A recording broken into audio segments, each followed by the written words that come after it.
Hi, this is Dan Aykroyd. He's progressive. He's beautiful. He's thoughtful. He's intelligent. He's powerful. He's positive. He is Stephen Cuoco on Power 98.5 Satellite Radio. Empowering listeners from the US to the UK.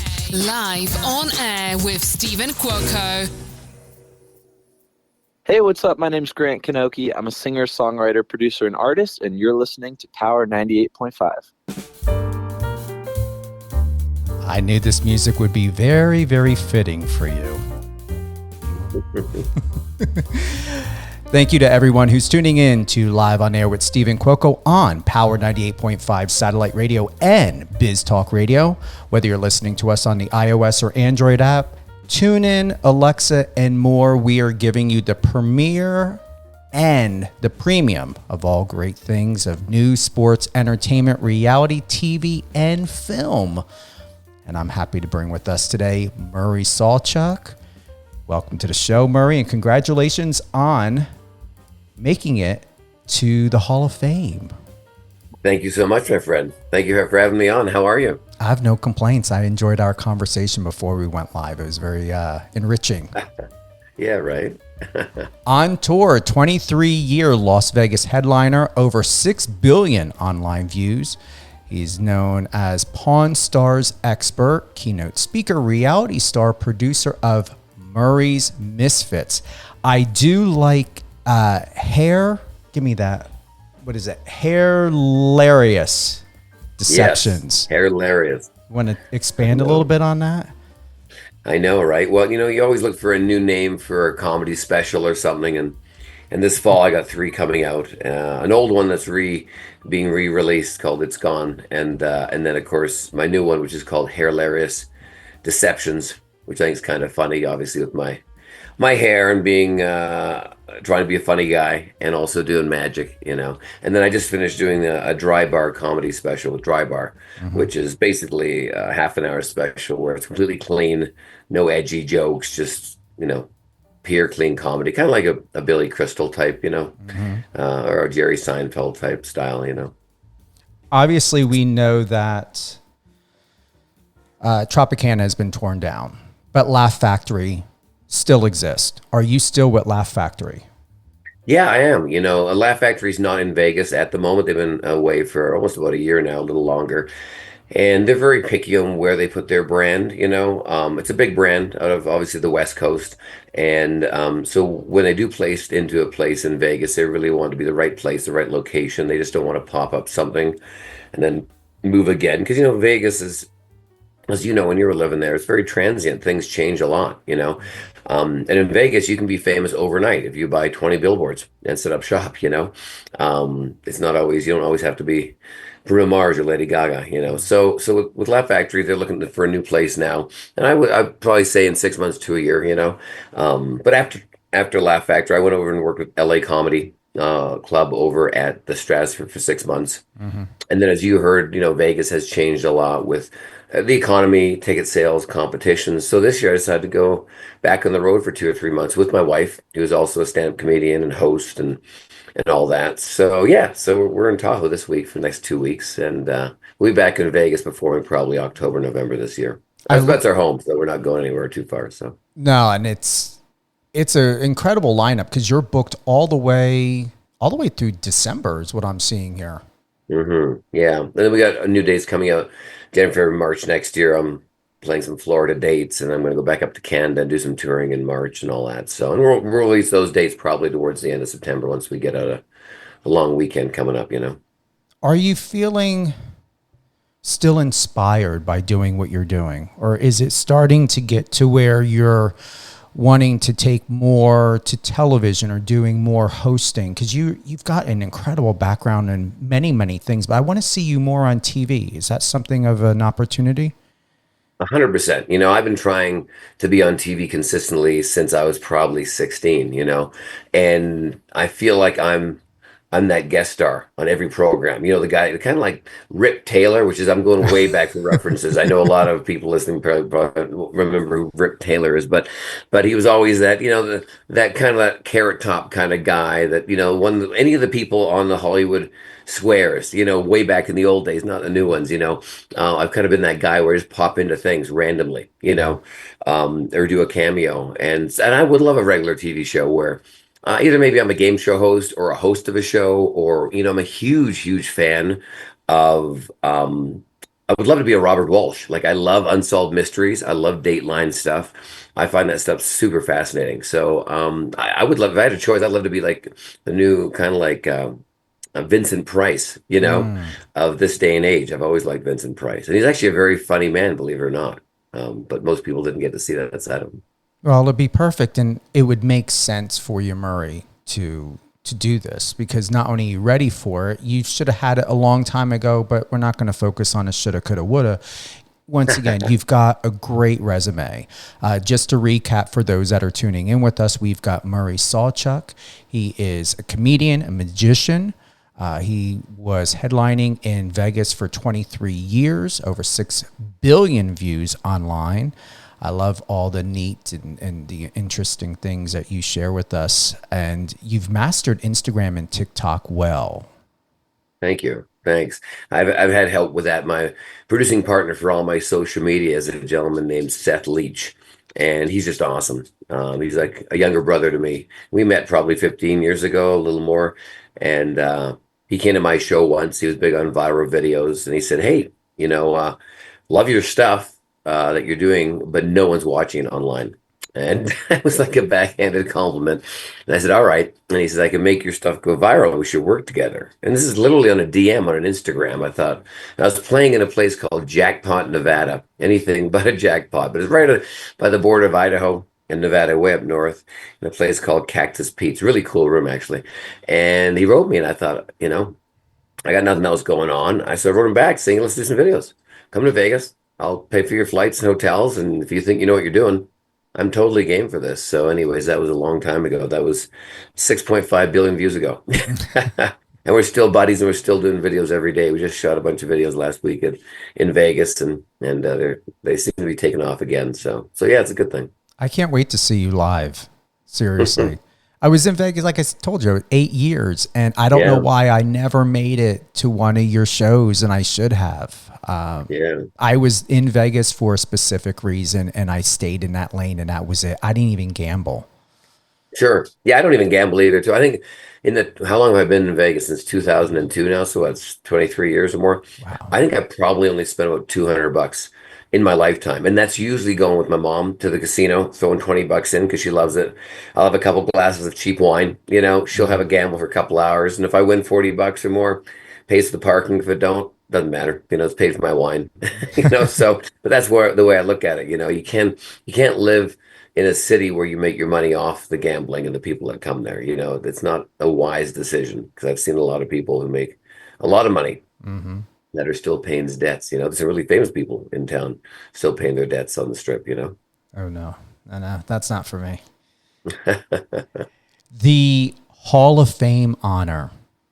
How did you feel about that? Was this something that, what was going through your head or the emotions at the time when you received it? Because it seems like this is worthy, but once again, it happened on August 11th of this year. It should have happened a decade ago.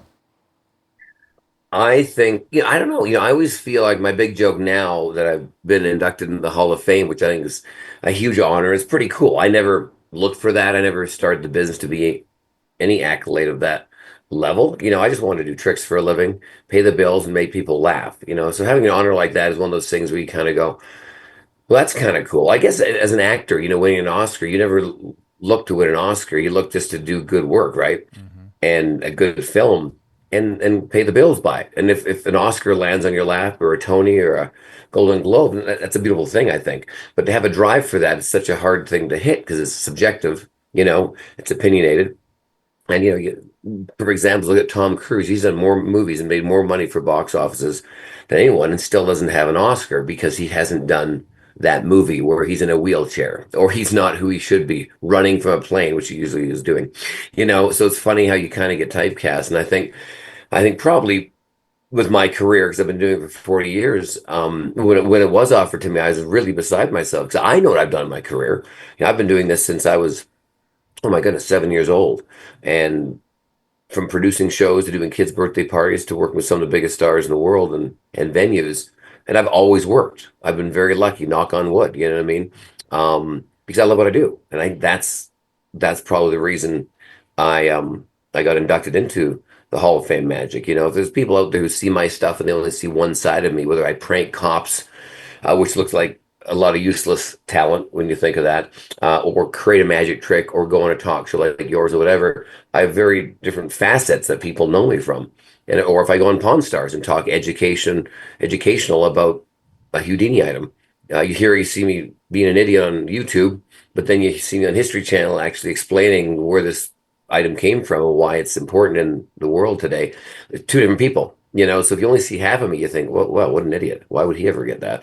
Then you see another side of me going, oh, well, he's actually quite intelligent. So it's very interesting to have that perspective and to see people, in the biz or in the world judge you for certain things when they haven't seen half of your career or they've only been related to a part of it, which is fine. That's okay. It's not my job to enlighten them to everything I do. That's their decision. So I was pretty honored by getting it. I was surprised, and it was with a really good group of magicians that I grew up watching. I know David Copperfield's in there and Penn and Teller and a lot of really cool magicians. So yeah, so I was super honored. I think it just means that I'm old now. But you still look darn good. And man, that hair. I try. It's a lot of peroxide, my friend. It looks freaking awesome. I love it. Your signature look and statement, even though I was on your website, and for anyone that wants to go and take a look, it's murraymagic.com, murraymagic.com. The photos are perfection. Blue, if that's what you want to call it, the sports jacket, phenomenal on you. I mean, you've got a great look, a really, really good look to you. Thanks. I think, when I was growing up, I really looked up to a lot of stars that I didn't even know who they were until my parents told me who they were. Remember, I was born in the 70s, so I grew up watching Lawrence Welk. I grew up watching Dean Martin roasts. I grew up watching Scooby-Doo, the original cartoon that, if you remember the original cartoon, always had one star on there that you should know who they were. But as a kid growing up, you just didn't. Phyllis Diller was on there and Cass Cassidy and a lot of really cool. They always had this one cartoon that was a star as a cartoon. And so I remember seeing Phyllis Diller on Scooby-Doo with his wild hair and holding this makeshift cigarette and little short dresses or Liberace and his diamonds and furs and all that. And I thought, man, if you're a star, you got to have a look. That's the way it works. At least in my opinion, and then the other thing is if you're touring, you have a big rock and roll bus. Those are two things somehow I put together, being famous and being a star and being successful, because my dad used to work at the Coliseum in Vancouver for 35 years and he'd sneak me in between these buses from Willie Nelson to Paul Abdul's to Color Me Bad and you name it, MC Hammers. So I thought, man, if you're famous, you have a bus. That's the way it works. Because that's, as a kid, that's all I knew. Bus, famous, or a look, And so as I was growing up, I thought, well, I may not be famous yet or known, but if I have a look that at least I look like I'm famous, at least I'm halfway there. So I started looking at Rod Stewart and Phyllis Diller, and I realized no magician's ever had a weird hairstyle. They always had it slicked back or mysterious. And there wasn't very many blonde magicians. The only famous blonde magician back in the day who actually combed his hair was Siegfried from Siegfried and Roy. Oh. And yeah, so I picked that up, and then I needed glasses in my late 20s, and one of my agents said, you should really wear black frame glasses on stage like Andy Warhol, because you kind of have that look. He's not around anymore, and you're a magician, so you have this totally kind of unique, trend on something that already worked. I thought that's a great idea. So now on stage, I started wearing my glasses because I actually need them, and with the hair up, and then I needed a color, and I remember watching the movie Mask with Jim Carrey and Cameron Diaz, who she never looked better, and we were like, who's Cameron Diaz? And that yellow suit he had, I thought, that's a cool suit.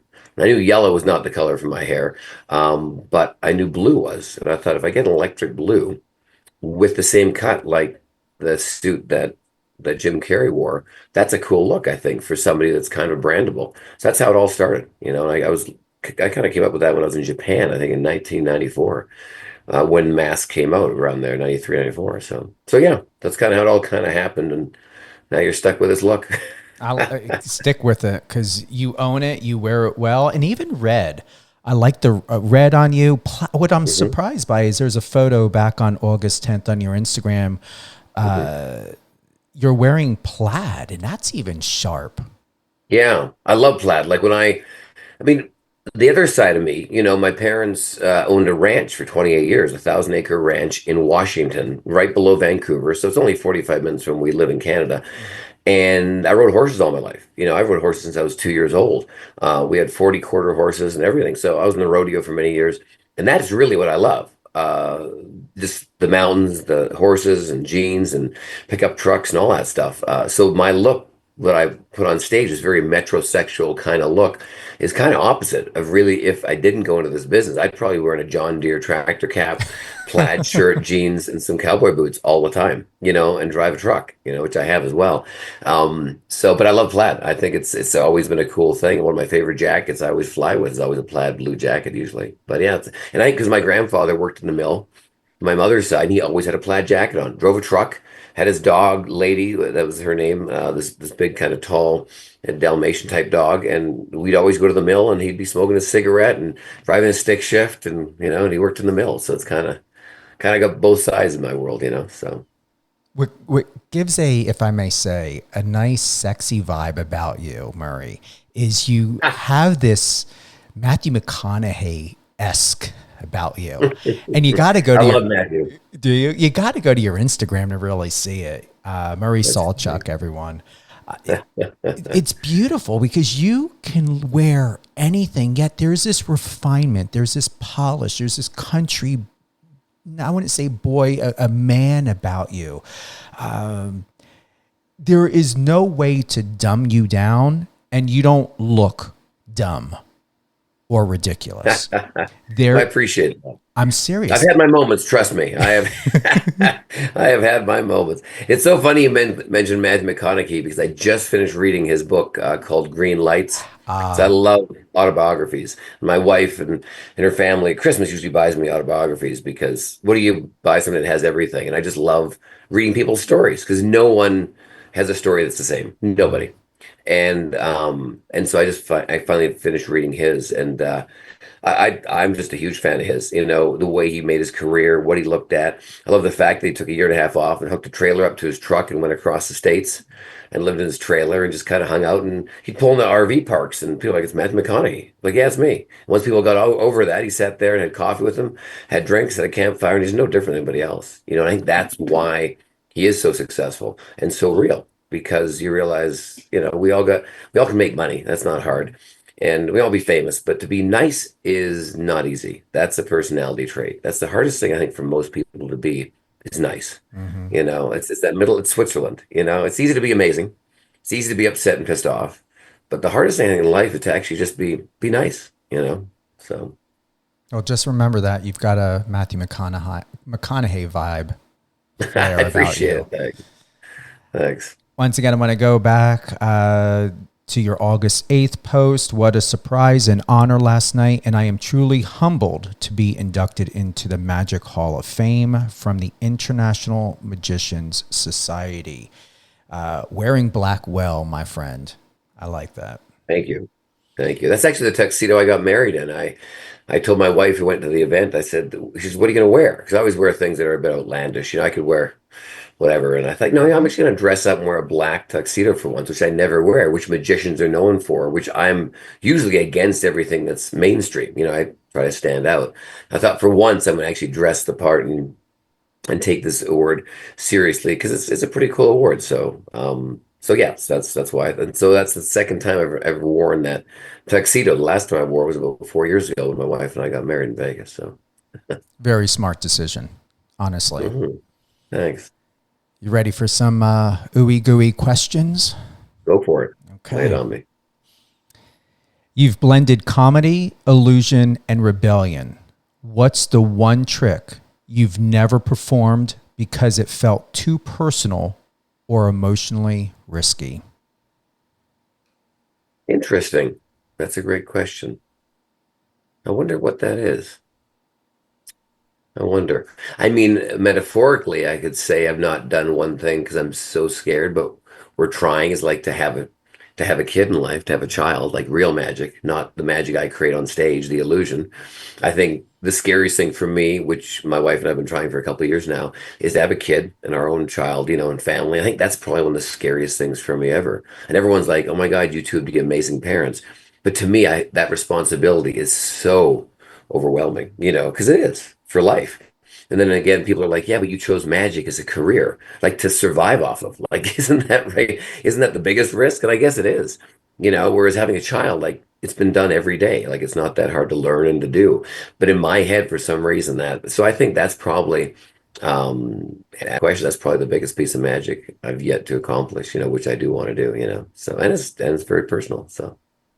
I want to say that I was in foster care and blessed to have been adopted. And those who are in foster care and go through the adoption process and wondering, are you ever going to be accepted or loved for who you are? Or is life's rejection going to continue to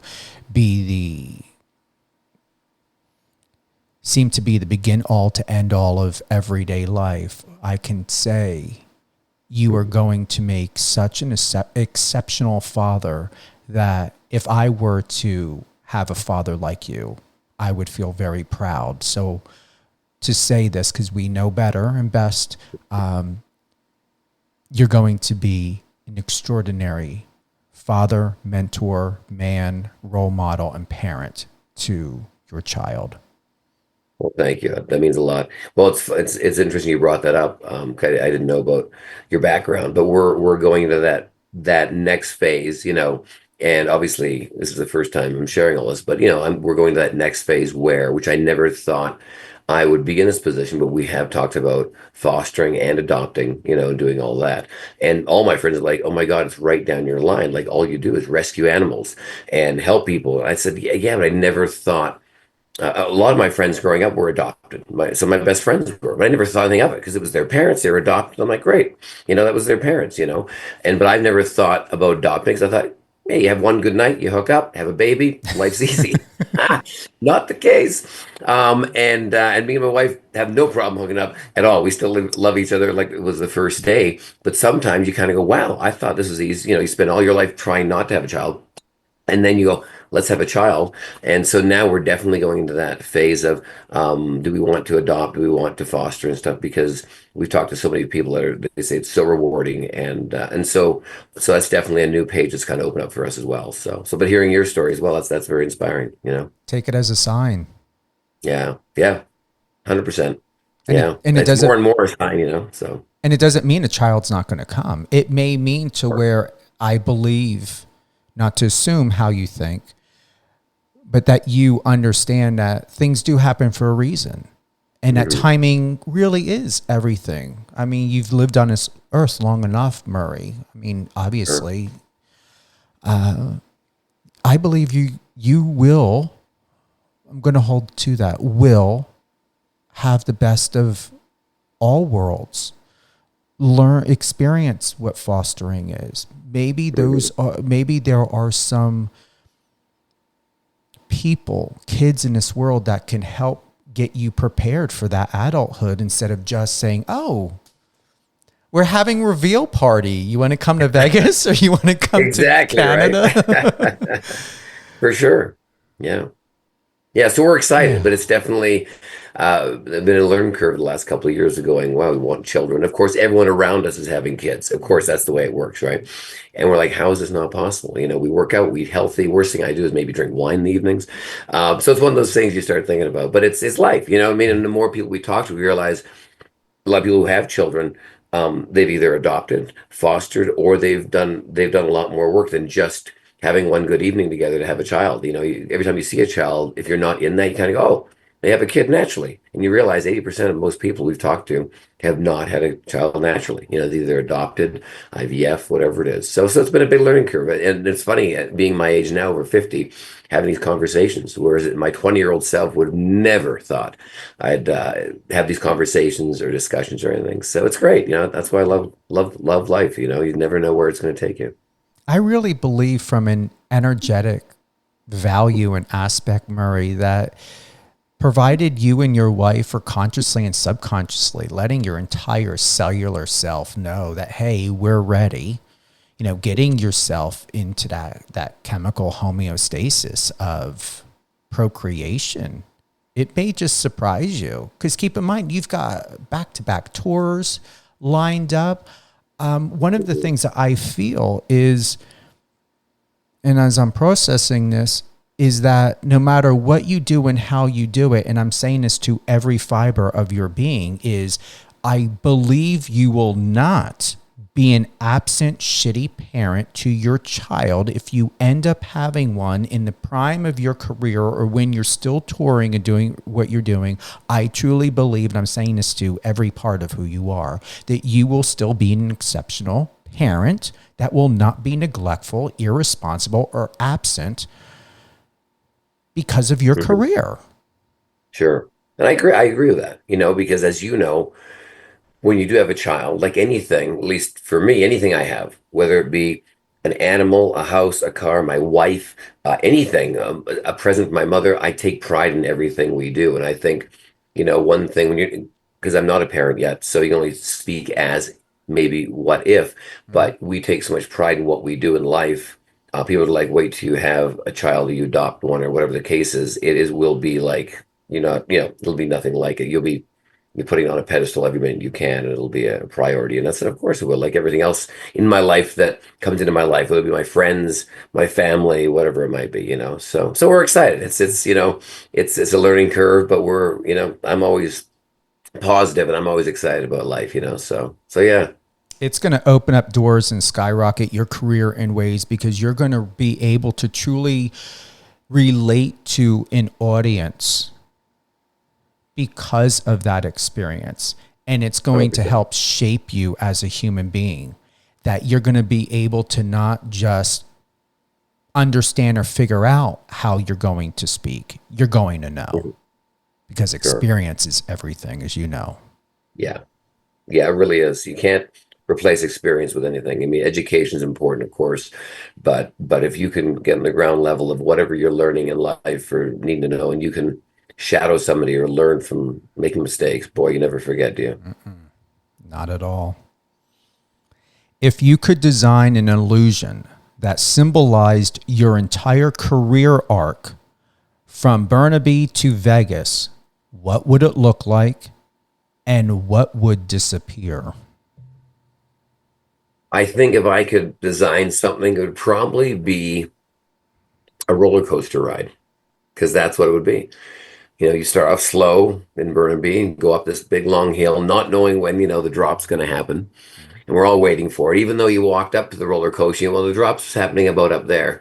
But once you're on the actual roller coaster, you can't see when the drop's going to happen. All you see is the sky. So you're not sure when it's going to start going down. And then when it goes down, that could be, a risk you take in life by moving to a new country or a city, trying to start a new life and learn what you want to do in life. Or for me, one of my first things after I got my street cred for being an entertainer, I got an offer to go on a cruise ship and work in the East Coast doing adult shows at 19, 20 years old, and I had to do two 45-minute shows as an adult. I didn't even have 10 minutes to do for adults, but I took the gig because it was a great opportunity working on some cruise ships and making the kind of money they were offering me. And I said yes, and then I really had to scramble to try to be exactly the person who I was trying to sell them on. And I barely made it, because let me tell you, those first few shows they were rough, but like a roller coaster. And you hit that next bump and you go up the hill again. You're like, wow, I made it. And then you go, where do you go from here? I conquered cruise ships, but I want to be on TV. And how does that work? And so, yeah, I'd say my life career and path has been like a roller coaster, ups, downs. Sometimes you go in a tunnel and vanish for a while. You don't know who you are and what you're doing. And you come out of the tunnel again with some new life in you. So yeah, I think my life's been a roller coaster, but in a good way. A lot of people use roller coaster as a negative, positive thing, and it is. But I think a roller coaster for me is excitement, because negative doesn't mean it's not exciting. It just means it's different, and you're not prepared for it usually. I had to think about that for a quick fart, and I like that. Yeah. I like that. It isn't negative. It isn't. That's scary and negative to you, and the not knowing um, could be negative because you think you're expected to know the best, but then you realize that negative would turn into a positive because you learned something from it, you know. So It's that friction. It's that real mhm. good friction. Yeah, totally. You've been banned and then honored. How do you reconcile being both the disruptor and a decorated insider in the magic world? That's a great question. You know, um, I think one thing I learned in my 20s, I tried to please everybody, because that was who I was. I, everybody, from my past marriage to my relationships to friendships. I didn't like confrontation. I didn't like conflict. I just wanted to please everybody. And then I realized in my late 20s, it doesn't matter how much you bend, you're going to piss off somebody. You know, you're not going to please everybody. That's not the way it works. Even if you're too nice, somebody will make fun of you for being too nice or fake or something when it really is you. And so as I entered my 30s, I think I started to really become who I am, which I think a lot of people are. I always say once you're 28 and over, then you really start locking into who you are. Because between 16 and 28, you're kind of trying everything, doing something, trying to figure out who you are and what you like. And you think you're cool, you think you're amazing. And then after you start hitting your early 30s, you kind of go, this is what I'm willing to put up with, and this is what I'm not. And this is what I want to do with my life, and this is how I want to. And whether people love it or hate it, at the end of the day, I'm the one that has to look in the mirror to approve me and be happy with what I'm doing. Whereas I think when you're young, we all want to approve from our friends and family and people because, yeah, we kind of like that, I think. It's a natural thing. And then you start realizing, well, I'm still a good person. I want to do what I'd like to do. And if you make waves in this world, this is my own opinion. I don't care whether you're Bono from U2 or Phil Collins or Oprah Winfrey or George Carlin or, Howard Stern, whoever you look up to or look down to, or Liberace, even Lucille Ball, they had to make decisions or Mr. Rogers even on his show. They had to make big decisions on directions they were going with their public life for what they believed in and loved. And they realized some people are going to love them and some people are going to hate them. But to be successful in life, I think you have to be either loved or hated. To be liked is lovely, but no one talks about being liked. Like's lovely, and it's like cardboard. You need cardboard. You need cardboard to build a box. You need cardboard to be on the bottom of a notepad. You need cardboard on the bottom of a bird cage. Cardboard's just a nice thing we just kind of have, and it's lovely. But if you really want to make waves, you have to have people talk about you and have an opinion and share that. Like, if you talk about, oh, do you like Dr. Phil? People either love the guy or hate him. Do you like Oprah? Love the guy or hate him. Any president of any country you can talk about. I don't care because I don't get political. You can have half the people loving him, half the people hating him or her, because you're putting yourself into this position to try and make a difference or try to share what you believe in as an entertainer or an educational figure. And I think when you do that, you put yourself up there for scrutiny. But that's part of the package, I think. And if you don't have a good decision on who you are or what you like, then people can't decide on whether they like you. Perfect example, even a country singer like Jelly Roll. I love Jelly Roll, and he made a lot of mistakes back in the old days, but he doesn't shun that. He goes like, here's who I was, here's who I am, this is what I've learned, this is what I'm going to sing about. Love me or hate me, and that's it. And I think that's really what makes somebody. Look at Cher, Madonna, Dolly Parton, the list goes on. So that's kind of what I learned as I got older. And so for being loved and hated in the business, I think I'm going right along the lines of the people I looked up to in my life. Even Bryan Adams, who's from Vancouver, who I looked up to, and he was a good old boy from there. He had controversy with Princess Diana and songs he wrote for love interests and things that he shouldn't have been doing, but he's still a great guy. So I, no matter what you look at, I think if you do want to make waves in this world, and especially now with the internet, back in the old days when the internet wasn't around, you didn't hear a lot of the back talking, or I call them the keyboard cowards, because at home now you can see something and write an opinion. No one ever had that before. To get an opinion in a newspaper, you had to have a column like Dear Abby or be on the radio like you are and everything else. But if you didn't, you just had to talk to your friends or yell over the fence to the neighbor, about how much you hate life or love life. And now you just get on your computer and have a bad day and just hate everybody or love everybody, and it's lovely. But I think, if we were not to watch the news or Facebook for a month and then turn it on, I don't think our lives would change much. I think we just keep on going, and we probably have a less hard tax, less Tylenol from headaches, a lot of things, but that's where our world is now. So that's how I feel about all that, and so, yeah, so being loved and hated, I feel like it's probably pretty much in line with the people I looked up to growing up, and watching how successful they were, like even the Dean Martins and the Jerry Lewises and all these people, so that's what made them. Perfectly expressed. I'm right there with you when we think about Jelly Roll. And if you ever hear or find out he needs a publicist, please drop him my phone number. 100%. Give it right to him. He's such a good dude, man. He's such a good person, So and he sounds great, and he's really just hitting his stride now. You know what I mean? Like even like Walter Goggins, complete different kind of person, but I think he's hitting his stride now in his mid-50s. He's a heck of a good actor, and he's done his time. I didn't know much about him until the last couple of years, but he's been around a long, long time. So I have a lot of respect for that. And it's always like when we think about Jelly Roll or Mr. Goggins is what I like to say. Yeah, when it is underrated. They're talented people. But it's true when we think about media, because even before we went live here, I was just checking on all your latest and greatest. And I'm impressed by you and the way you deliver a message, even now, love them or hate them. But it's like so much more can be done. And it's like, why are these people staying in such a safe space when I'm having this opportunity with you? Why do I want to be in a scripted, boring, controlled type of atmosphere when we should be having real conversation? 100%. I think it's very true, and to get a real conversation is not that easy these days. And sometimes the other problem, in my opinion, is people nowadays aren't allowed to have an opinion. And I personally have a real problem with that.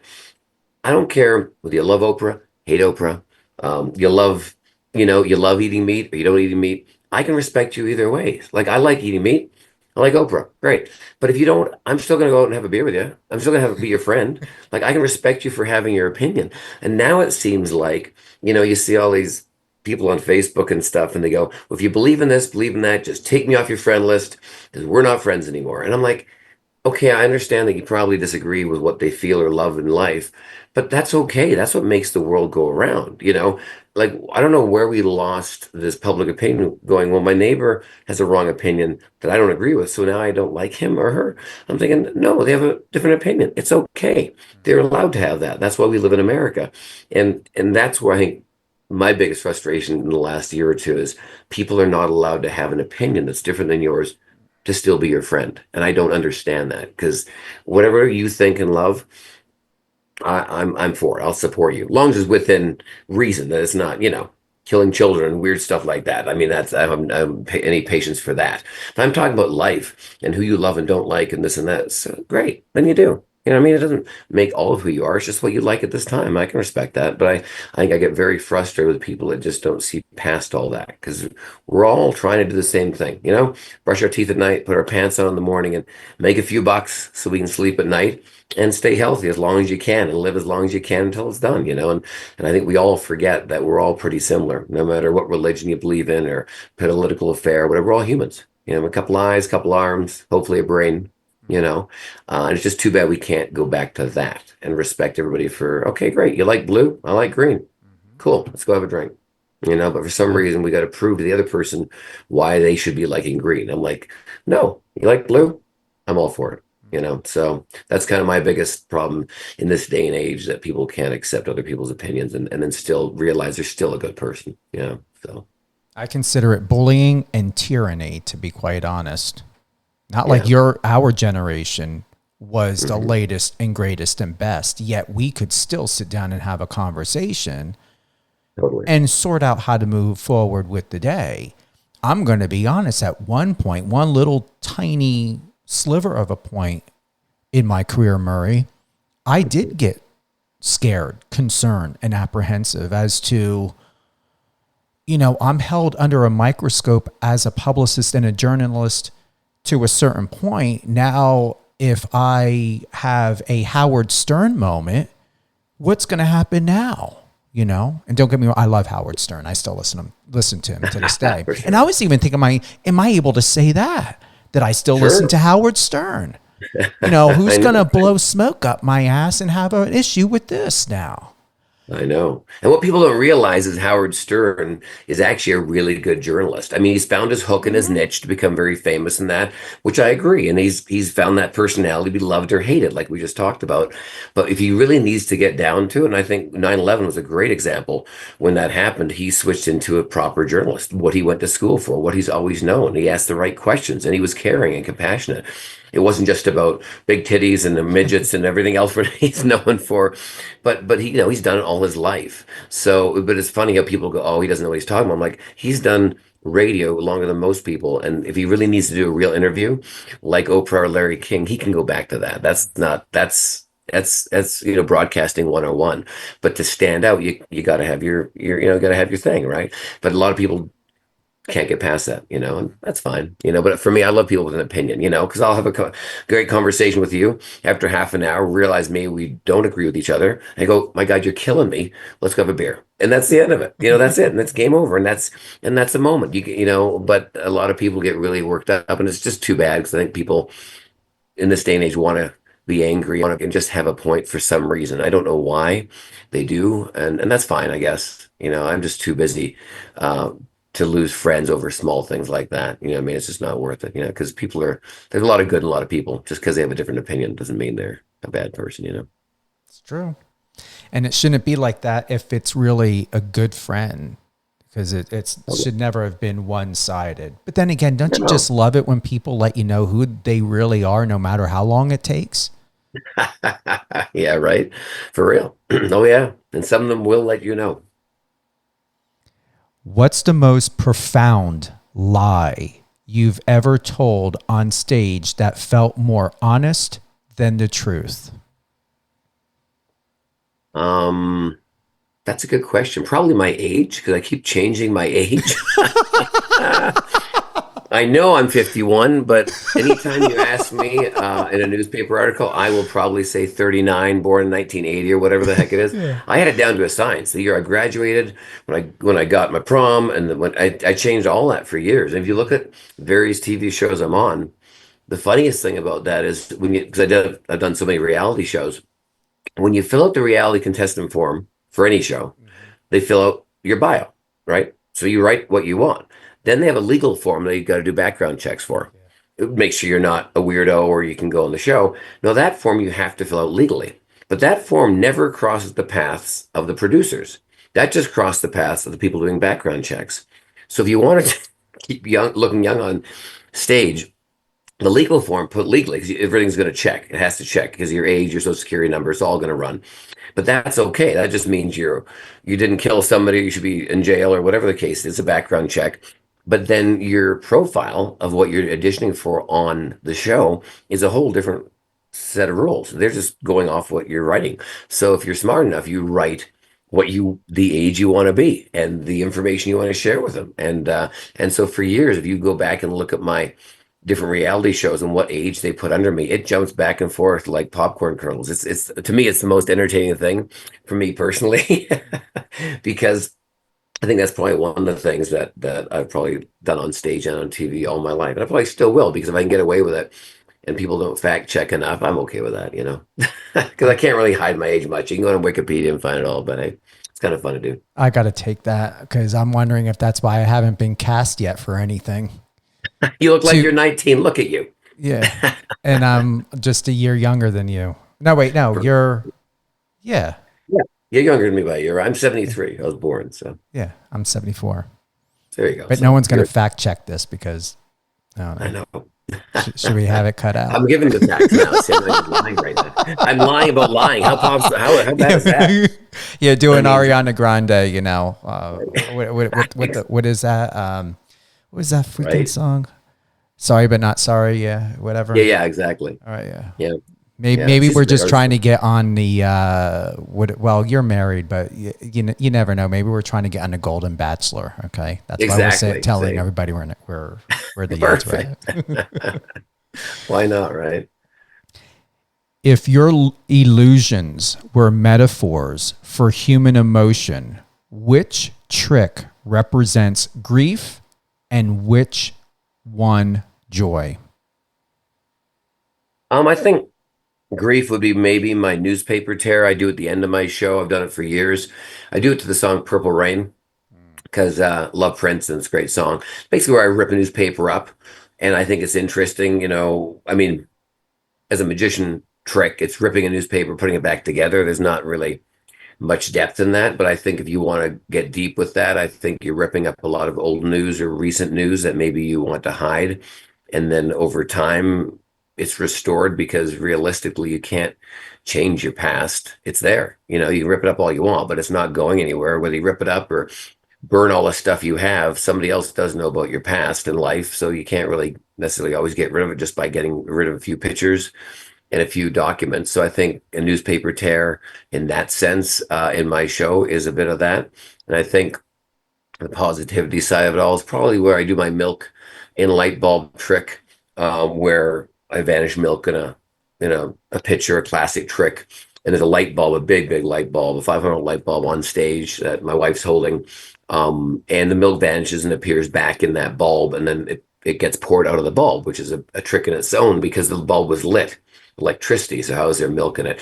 And that's a tribute to my mentor, Marvin Roy, Mr. Electric. And he was a breath of fresh air. He was just awesome. He passed away at like 95 years old about 4 years ago. And he was that one old dude that wasn't jaded. The greatest thing that I got from him, which I'm slowly adapting, is that even if I talked to him about YouTube or TikTok, which he really didn't understand, but I could show him on a computer, he would say to me, "Oh, Mur, I wish I had this 30 years ago. I could sell my act so much more. I could play more venues." And he played everywhere. He played the Lido in Paris, France for 20 years. He played Radio City Music Hall. I mean, he did all the shows. And it was great that he, at his age, didn't go, "Oh, it wasn't like the old days." He was like, "Oh, that's cool." And for someone being that age to still accept new things and change, who wasn't even using it, was so positive. And in magic, in my opinion, it's a very jealous business, just because of the fact that, and I've said this before, magic is the only art form that you can buy your talent. You can buy your talent. I can right now show you an amazing trick, teach it to you in 2 minutes. We can go in Times Square and do it for a crowd, and you will amaze that crowd as much as I will. And I've been doing it 40 years, because you know how to perform, you know how to present yourself. That's the easy part. But the trick's just the device. And I can give a very easy trick to you to learn, but it looks phenomenal. And that's the problem. If I give you a violin, if I give you 5 juggling balls, I gave you, a tuba, you couldn't do that in 2 minutes and play it and sound like you know what you're doing, because it's an actual skill. Or I can give you 5 jokes, to go down to Carolyn's or somewhere and do a set. If you don't know how to deliver comedy, those are just words. You're gonna bomb. Whereas magic is that only business. If you have enough money to buy props and you learn how the thing works, you can be a magician. So I think there's a lot of jealousy in our business as well with that side of things, because you can buy your talent, and people don't realize it takes a brand, a look, a personality, a whole thing. It's not just the tricks, So yeah, so the milk and light bulb with my positive side of the biz, because of my mentor and what he taught me and what he lives for. And it's a bright light, because obviously I'm using a light bulb. So there's my metaphor. So You've coached others in magic. What one psychological barrier you see in aspiring performers that no sleight of hand can fix? I think the biggest problem with performers is they want to be the Kardashians tomorrow. They want to be, they want to be the Ozzy Osbournes. They want to be the Justin Bieber, or whatever you want to call it. And people don't realize Justin Bieber's been singing since he was 2 years old. Love him or hate him. Britney Spears has done this since she was 2 or 3 years old. Justin Timberlake. I mean, it didn't happen overnight. And the Kardashians, love them or hate them, they work all the time. And what you see on TV, that is a lifestyle. And it's a heck of a commitment. And they're a very smart family. I mean, Chris is brilliant. Her husband before that, was a great lawyer. I mean, that's how it all started. I mean, people don't realize, love him or hate him, it's very scripted and it's very smart and it's very well done. Like Paris Hilton, she comes off as a blonde bimbo, very intelligent woman. You know what I mean? Love her or hate her. So I think when I'm teaching somebody or trying to help somebody with tricks, the problem is you need to love what you're doing to be successful. You can't be doing it for fame. You can't be doing it for money. You got to do it because you really love it. And if you really love it, you will find success if you don't give up. And you learn from it and you get better and you make mistakes and you learn from your mistakes. But a lot of people think, well, if I learn this and learn that, I can get on TV, be famous, and I can be the Kardashians going to fancy beaches in Bora Bora, making millions. And I'm like, well, being famous is a lot more than that. Most people aren't just famous for being famous. You know what I mean? Like even look at Jersey Shore with all those, even though they're screwing around, you have to film that content. You have to have that fight. You have to have those emotions. You have to do whatever the heck you did to become that famous, to be that character that sold viewers on you. It may not be as skillful as building a rocket to shoot to the moon, but it's still a form of keeping you interested in them and tagging them along to make fans of who you are. So I think the biggest problem when I teach somebody with magic is I'll show them how the trick works. And once they see how the trick works, they okay, I got it now. I don't need to practice anymore. I'm like, well, learning how the trick works is 20% of it. Now you got to sell it. Now you have to sell that trick and that image, kind of like doing comedy. I can give you a great joke, but you really have to tell that story to make that joke hit. Like I'm a huge fan of Andrew Schultz, because he's I wouldn't say a new up and comer, but he's out of the East Coast and his stories are brilliant. He's been doing it for years. But he really knows how to tell a story. You know what I mean? A lot of great guys over there. And so it's one of those things where the biggest problem is that people don't want to put enough effort in to the art form and the whole package. They just want to go on TV or try to be famous, get a quick hit, and don't understand what it does take to look as ridiculous as I do or as haphazard as I do. Usually to make something look really bad or funny, you got to know how to make it work really well before you can make it look like you're screwing things up, or being, comedy related, you know what I mean? So that's the hardest thing when you try to explain stuff to people. Whereas if I was a musician and I taught somebody how to play guitar and it was Twinkle, Twinkle, Little Star, well, they'd have to learn how to make it sound like Twinkle, Twinkle, Little Star before they knew how to play the song. And that is the difference. If they want to learn guitar, they're going to play that thing until they can hear that song come out of it. Whereas the magic trick, you hit a button, pull up the thing, it's gone, it's there. And it's that easy. So there's really not a big learning curve for that. And people don't realize with magic, it's all about personality, selling it and being that personality on stage. It's not about the trick, really. And you got to look as good as you, too. Unless you're Helen Keller, it doesn't really matter to her.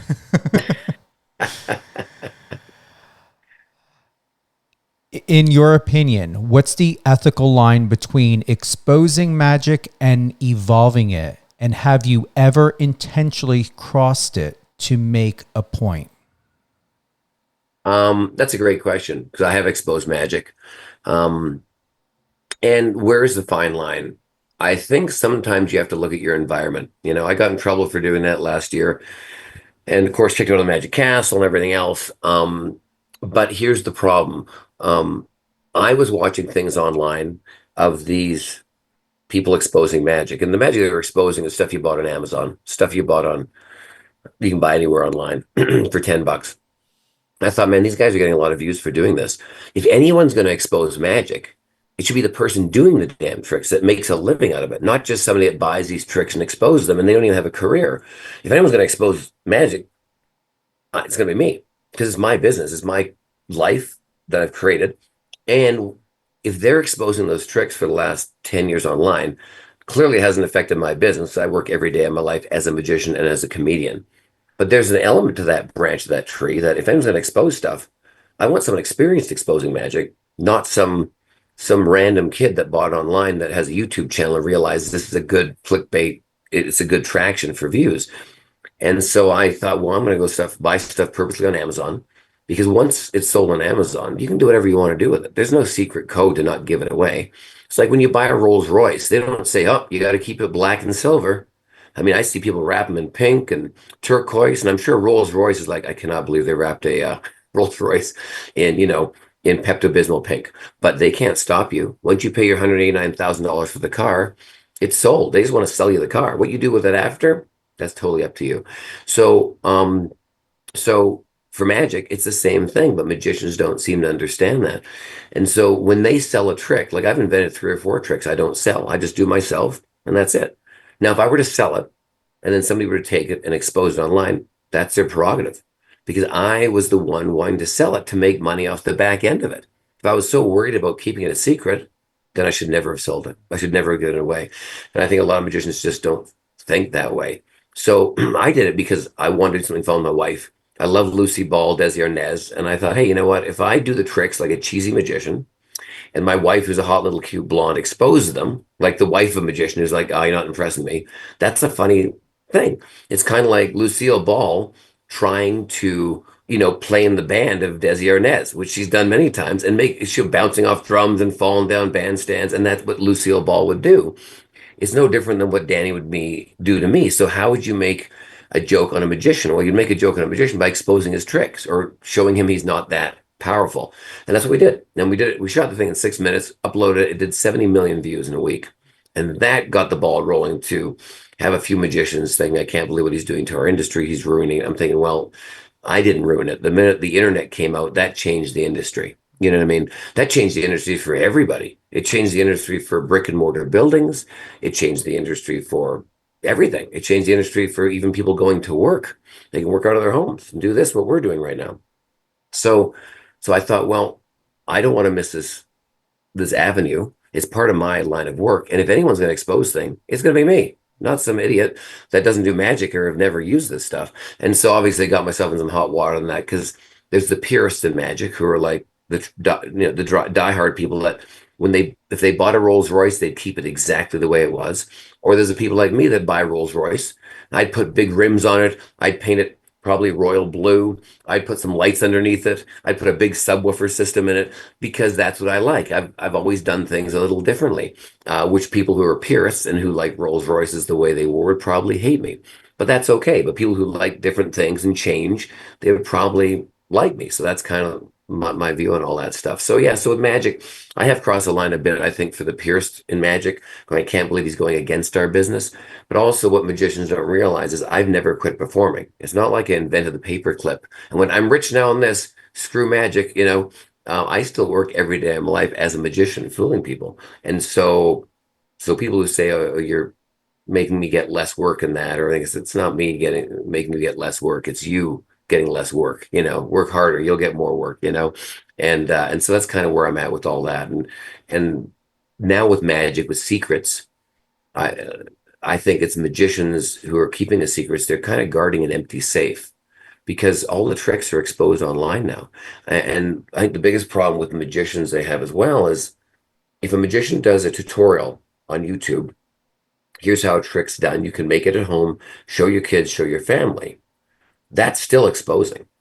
Just because you're teaching a trick publicly, that's exposing.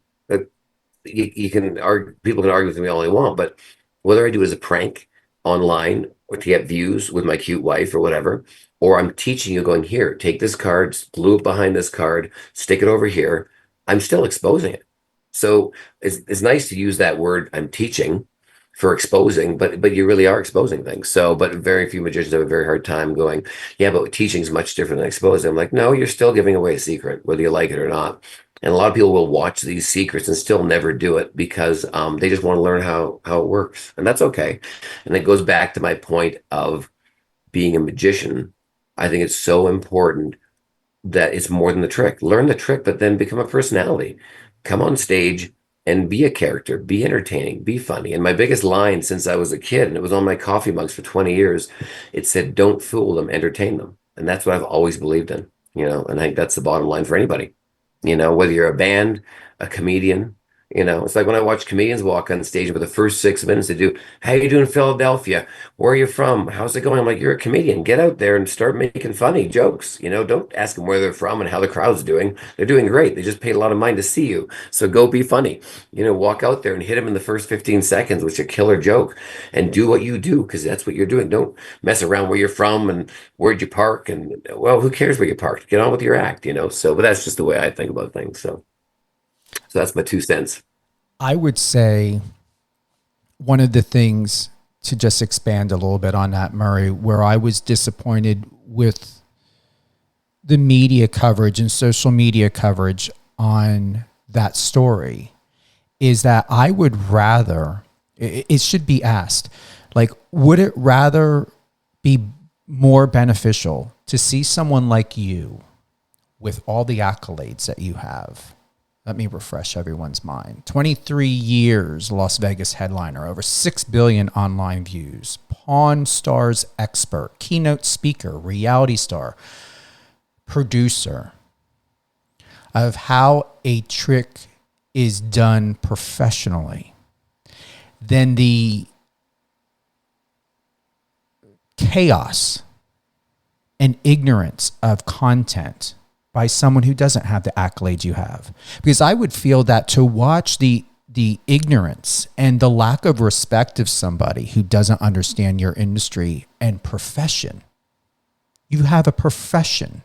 You're paid as a professional to go on there and blatantly disregard the quality and integrity of being a professional magician, a paid, highly sought after professional magician who's was on headlining in Las Vegas for 23 years.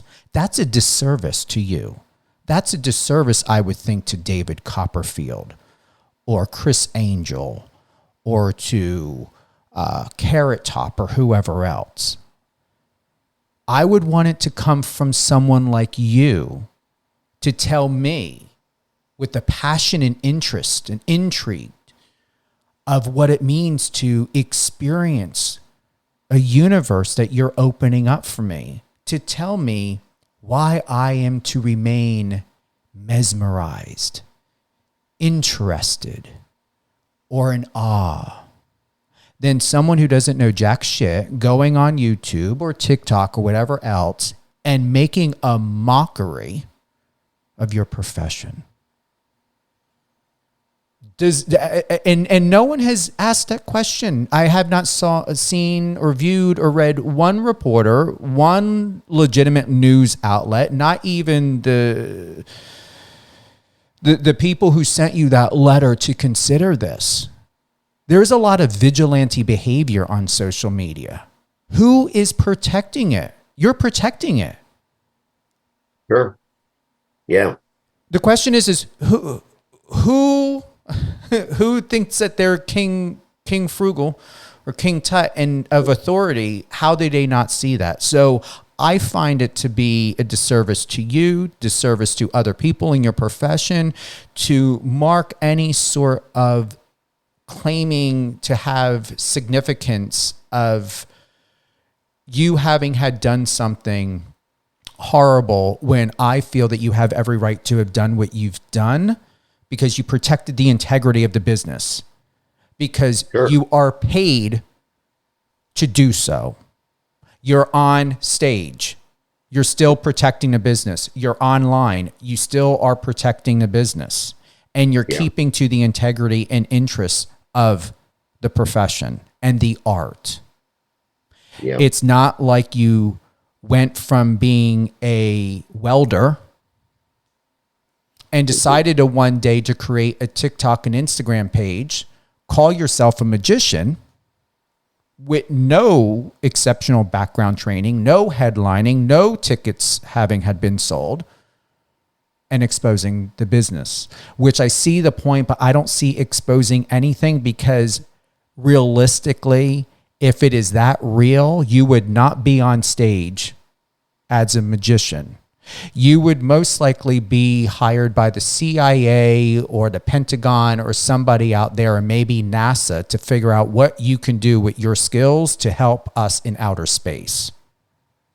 it has just gotten too careless, too TMZ-ish, and I'm calling bullshit on all the latest on it.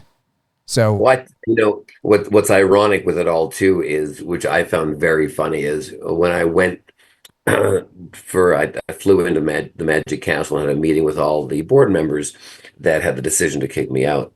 And I wrote them and I said, and it was Howie Mandel is the one that said, you have to fly in and talk to them, because you had an option to do a Zoom, write a letter, or talk to them. And I thought I was going to write a letter because I don't have time. I really didn't. Howie's like, no, you're not. You're flying in. I'm like, I am flying in? I said, yeah, you are. He says, you're doing nothing wrong. You work every day of your life.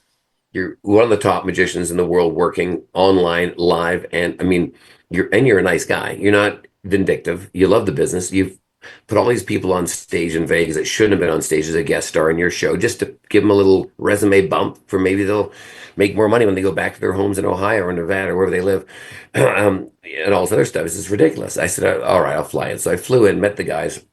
I'm sitting around this boardroom at the Houdini seance table at the Magic Castle, and I'm telling you, every person in that room, not one of them does magic full time to pay their bills. Not one of them. They do magic now and then at a bar mitzvah or a charity party or a couple of shows here and there, but their sole income to pay for their life and their Mercedes Benz and their homes and all their kids' schooling and all that does not come from the magic profession. They own real estate companies or insurance companies or whatever the heck they do. They're lawyers. And I just find that really interesting. All these people who don't make a living doing magic that are on the board are telling me whether I should be a member of the Magic Castle or not when I work every day of my life, which I thought was kind of funny. And even when I said, this, when would you like to fly in? And I said Tuesday or Wednesday of this week. This is like a year ago. And I said, I'd love to meet around 1 or 2 because I had my show in Vegas in the evenings. So that worked out well for me. And I did this purposely because I wanted them to write back and say exactly what they did. I said, Murray, unfortunately, most of our board members, if not all of them, have 9 to 5 jobs. And so they will not be available until about 6:30, 7 o'clock in the evening to have the meeting at the castle. Is it possible you could fly in the evening one of the days? And that's exactly what I wanted to put in writing, because I'm like, yes, because you all have 9 to 5 jobs. You aren't professional magicians. And I'm flying in to plead my case to you guys when I have a show in Vegas for the last 23 years and I work every day of my life as a magician.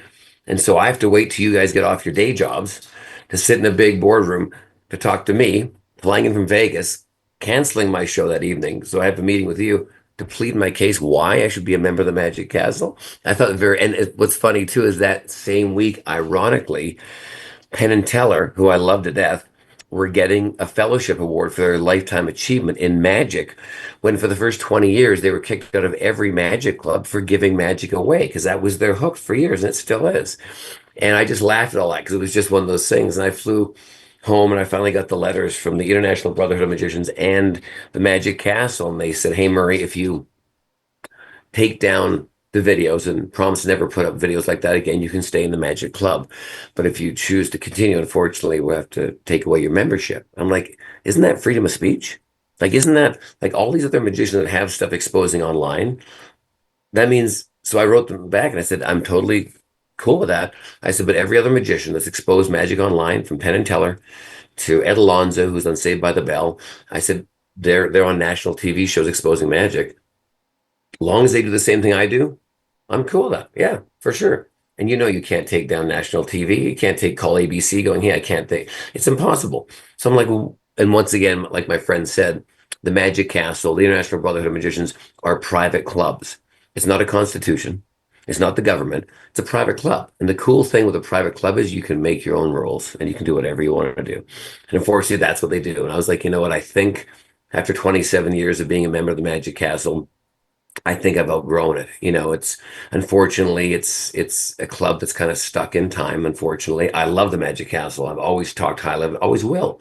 But I think, unfortunately, in 2025, it's a club that's still stuck in the 1960s and 70s, and where magic is and where it was. And I have a lot of respect for history, but they're not really in tune with where magic's going and where it's at. There's no secrets anymore. It's all about performance. You know what I mean? It's like comedians. You'll go watch Ron White every week, every year he's in town. He'll do the same jokes at times, and you'll still laugh because they're just great jokes. You're not going just because you know the joke. You're going because it's Ron White, and he's a good comedian, and he's a great performer. Magic's not about the secrets, it's about the performance. And if that was the case, we'd have a lot more, and we have a lot better performing magicians if it wasn't just about the secrets. Because these guys, unfortunately, don't put enough effort into being a performer. They think once they've learned the trick, they can go on stage. And I'm like, well, that's not really the way it works, if you want to be a good performer. But hey, everyone's got their thing. So but it was an interesting year last year. And that's why if I was in my 20s, I'd probably succumb to it, take down the videos and all this other stuff. But at this point in age, I've got enough friends in my life. I got an amazing family. If I lose a couple of friends or I don't make a couple extra friends, I'm not going to change my life. I'm halfway through my life now. I'm loving it. I love my life, my family, my wife, my home. So if I take off a couple of magicians, so be it. What are you going to do? Sounds like life's bigger than that. Sounds like the HOA of magic. Oh, don't get me started. I hate HOA. Let me tell you that I don't care what religion you are, or what president you like. I'm totally cool with that. But HOAs, let me tell you, those suckers are such a racket, And we own a landscaping company as well, my wife and I. And I never liked HOAs until I owned a landscaping company, because you have one weed in front of your yard or a chip of paint in your house. You got some little old lady walking around at 7 a.m. who's on the board going, yeah, you got a weed in front of your yard. I'm going to fine you $70. I'm like, is that what your life's come to? You're the weed checker and the paint chip checker. So when I come home, I got to have a letter that I got to paint my fence and take the weed out of the front. That's where we're at. Like, I don't live in Russia. We're not communism. Like, I live in America. Don't tell me. Maybe I want that weed in my front yard. I like weeds, forget it, but yeah, and what's funny is two of the people in this board meeting for the International Brotherhood of Magicians, they opened up with, well, just so you know, I'm the president of our HOA. I'm like, oh God, don't get me started. And I'm like, of course you are. Of course you're the president of the HOA. You know what I mean? I'm thinking, I live in my own house. Don't tell me what to do. I pay my taxes. I own my house. You worry about your yard, That's just how I feel, man. I just don't want people telling me how to live my life when I've worked really hard for it and I own my home. So if I want a chip of paint on my home, I'm going to have that chip of paint chipped because I want a chip right there to bother you, and that's just the person I am, It's a so dimple. You just tell them the chip of paint's a dimple. Exactly. And maybe I want that weed in my front yard, I like that weed, They turn to dandelions. Exactly. And aren't dandelions edible? I think they are. You can buy them in grocery stores, I believe. I think Sprout sells dandelions. Yeah, I think Whole Foods. I think you pay a lot of money for those suckers. Yeah, I'm not a very good person for the HOA committee. I just don't want to be like everybody else. That's my problem. I love it. I love it. Seriously, I do. I knew this was going to be a great interview. If you could perform one illusion, we only got three more. If you could perform one illusion for a historical figure, dead or alive, who would it be and what message would the trick convey? I think I'd probably, that's a hard question because there's people I'd want to do that for that I'd actually just want to meet personally because I think they're phenomenal who I never got to meet in my lifetime. But I think I'd, I don't know. There's a couple of people I think. Pick a couple. Go ahead. Break the rule. I think one would be probably Lucille Ball. So I love the fact how serious and gorgeous she was, but how funny she was. It's very hard to be funny and good looking. And people don't realize Lucille Ball was stunning. You know what I mean? If you see some of her glamour shots, even Phyllis Diller was, but they had to dumb themselves down a bit to be as funny, and most people know that Lucille Ball never had orange hair. She colored her hair all the time to have that look. But I think it'd probably be a comedy related type trick for Lucille Ball, because that's what she's known for and likes, and that was how she communicated through comedy, or even Carol Burnett. She's alive still and she's funny as ever. I mean, Carol Burnett is brilliant. I mean, and she could make a serious thing funny and a funny thing serious. Like, it was just really, really cool. And I think maybe in a metaphorical way, maybe Jimmy Stewart, with A Wonderful Life. I love that movie. I love the message in that movie. And there's a lot to be said with a metaphor of the working hard and giving back and what that movie's all about, family and love. And it's probably one of the top Christmas movies in the world. And that was a box office flop when it first came out. It wasn't that successful. And now it's actually an iconic movie every season, probably one of the most popular movies in the world. I think that just goes to show you, you stick your ground and own your opinion. And as long as you have good intentions, good things will happen. But yeah, I think that I'd probably, for a trick for that, if it was to do with doing a trick for him, I'd probably do something where it'd be a trick where I probably took maybe paper and turned into money, and use that as a metaphor for magic in life, and based on that movie, the way the metaphors were in that movie about, really appreciate what you have, because people don't realize we're in our little bubble going, well, what if Facebook doesn't help us either, but we look at Facebook and go, they got a best life. Well, yeah, on Facebook, you can look like a millionaire on Facebook. I could look like I have big boobs on Facebook, and we get so caught up into other people's worlds going, well, if I had this, if I had that. Well, if you look in your own world, I think we all have something pretty cool that no one else has in their life, whether it be kids, family, friends, lifestyle, anything, an animal. There's things that other people would love to have. And there's always somebody in life that has it worse than us. There's always somebody, and I think if we just looked in the mirror and looked around our own home, we have a toilet that works. We have running water. There's many countries that don't even have that. And we forget that. We're so privileged, and I think that's an important thing to realize in life, that wake up and be happy. Wake up and be happy that your coffee maker makes coffee, that your kids are yelling at you, or that your mother's arguing with you, your father's arguing with you, your stepfather, or whoever they are, and they care. Because if people care about you, that's a big win in the world. So that's my 2 cents. It's a beautiful answer. Mm-hmm. You've mastered misdirection. How do you personally stay grounded in truth when your profession thrives on illusion? I think it's that same thing, waking up, and realize we all brush our teeth, we all put our pants on the same one leg at a time, And I think my profession has just put me in the public eye more than other professions.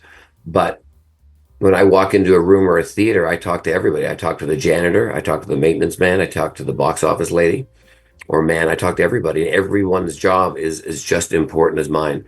The janitor, the maintenance man, without him, I don't have power for a theater. I don't have a clean dressing room. I don't have a beautiful venue to walk into. A lady who sells tickets. Without her, I don't have people coming to my show. You know what I mean? All these people, and everyone is important.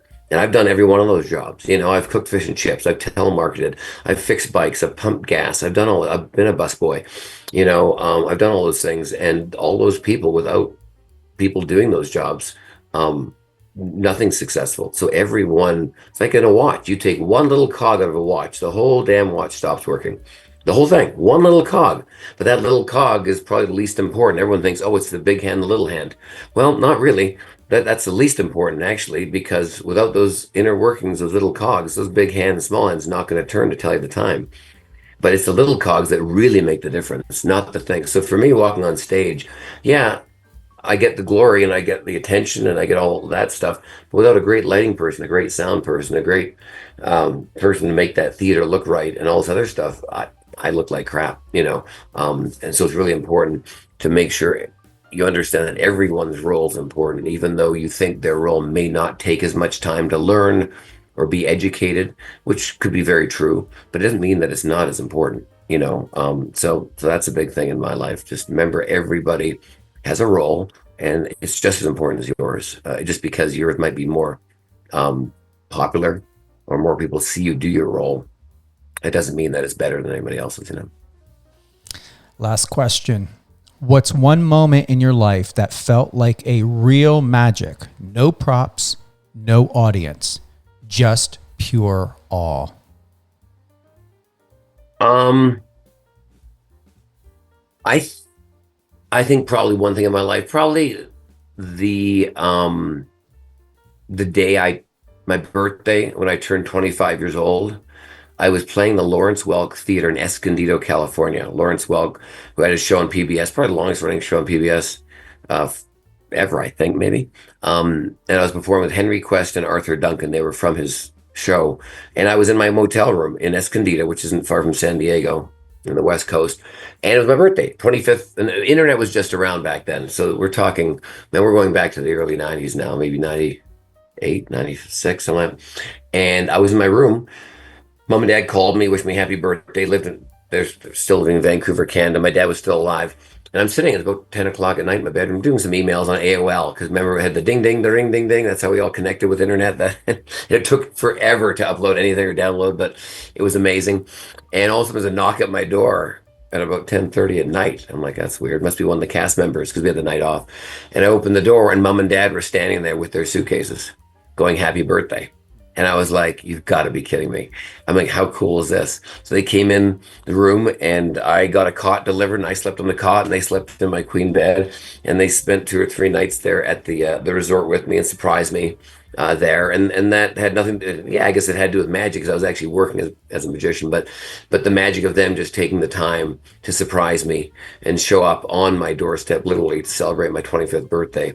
That's a pretty cool thing for parents to do, and when they didn't have to. We talked on the phone and we were always connected in some form. But yeah, to me, that was really magical, going out of the way to just kind of hang out with me, So yeah, I mean, I have a lot of those experiences in life, but that was definitely one of those moments that I got to do. And it was a cool moment for me. So Anything you want to close with? I think, whoever's listening to this, in life, whether you're angry at people or happy in that, just realize everybody you're talking to has a story. And a lot of times people's insecurities make them not a nice person. And it's not that they have an attitude or they think they're better than you. It's because they're going through something in their life as well. Everyone has a battle they're going through. Everybody, whether it be money or life or relationships or children or whatever it is, or a disease or whatever it might be. So just before you yell at somebody or you get angry at that person checking you out at Target or Walmart or wherever you shop, or the coffee wasn't made right, just hold back a little bit. Getting angry is not worth it because it makes you angry.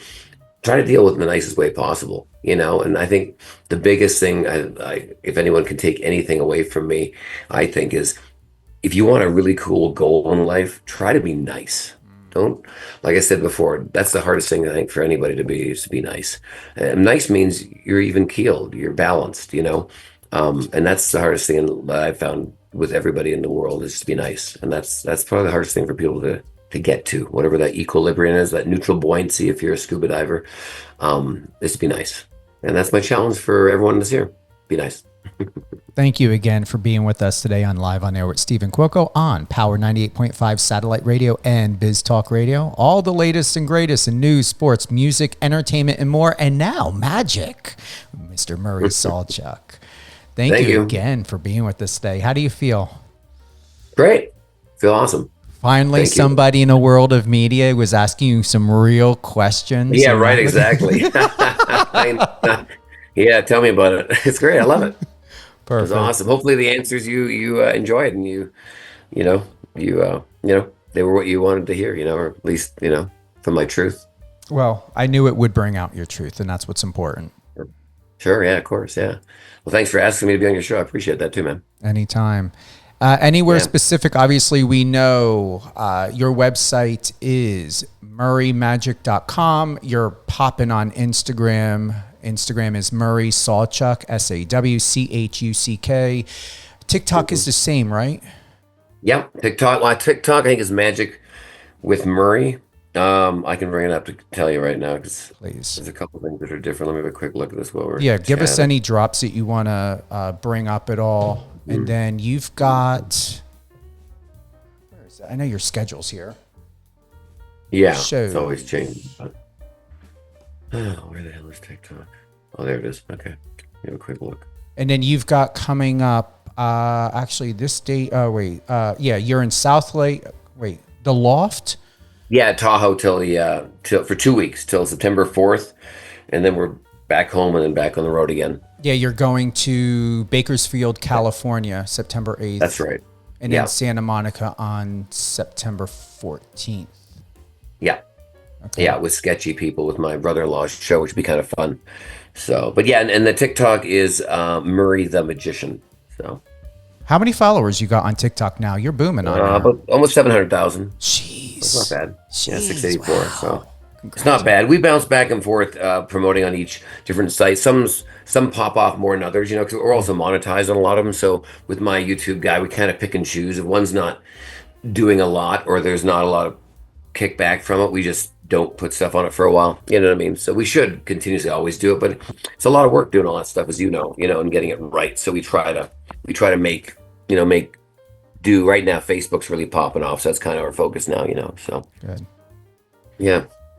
All right, thank And you. and send me the links when you get all these up, and I'll post them and share them and all that stuff too. Yeah, I mean, Yeah. and once again, this is a radio show. However, we happen to be on a podcast platforms, but I don't reference this as a podcast. Why should I? It's radio, right? Exactly right. Exactly. Well, thanks for having me on, man. I appreciate it. Thank you. Thank you for everyone for listening and tuning in. And I hope you have a fantastic rest of your year and wonderful and splendid and harmonious and magical holiday. Take care, everyone.